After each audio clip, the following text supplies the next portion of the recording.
The next question, the member for Cambridge. Speaker, good morning. My question is for the Premier. During the 2018 campaign, the Premier said this government was the only fiscally responsible option for voters.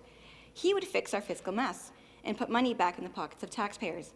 Last week, this progressive government released its third budget in a row, offering no tax relief for individuals or businesses and no plan to balance the budget.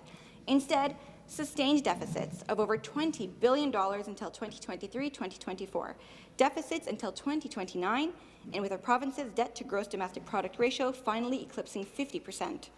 Can the minister please explain what part of running deficits over $20 billion in 2023 and 2024, after pandemic-related spending has ended, does he consider fiscally responsible?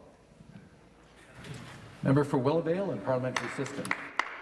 Thank you very much, Speaker, and I appreciate the member highlighting an important issue, and obviously this level of spending is not sustainable moving forward. But this government will not make apologies when it comes to the health and safety of the people we serve, Speaker. And our Premier has been very clear from the outset of this pandemic that he would spare no expense to that end.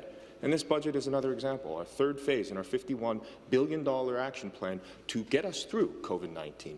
A measured response, $16.3 billion into the healthcare system, Speaker, because there is no economy without healthy people, Speaker, and we will not cease. We will not relent on those investments into healthcare. We know that these are investments to fix a fragmented and disjointed healthcare system, Speaker, and oftentimes out of crisis can come opportunity, and this revolutionizing, modernizing the healthcare system, Speaker, is an example of that, Speaker. We will continue to prioritize the health and safety of all Ontarians through the pandemic and beyond.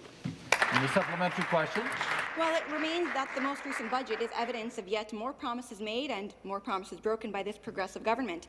Another promise recently made, to add to a long list of others, came on March 17th.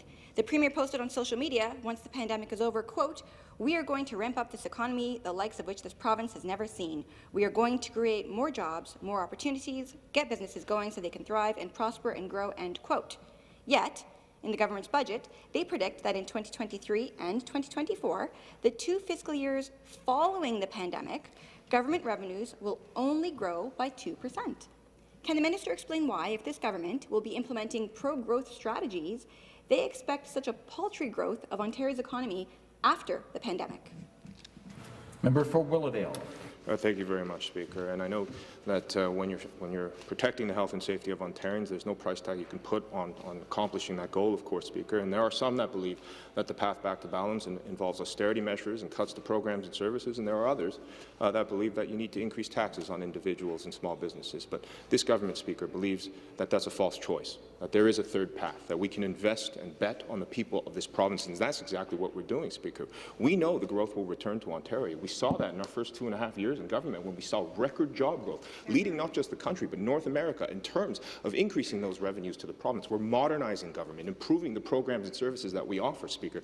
I'm very optimistic about the future that we have, and we will continue to be transparent with the people of this province. That's why we are tabling this budget, hot off the heels of the last one in November, and we will continue to hit our fiscal reporting targets until we are out of government, Speaker. And I hope, for the sake of the people of this province, that is a very long time from now. Thank you.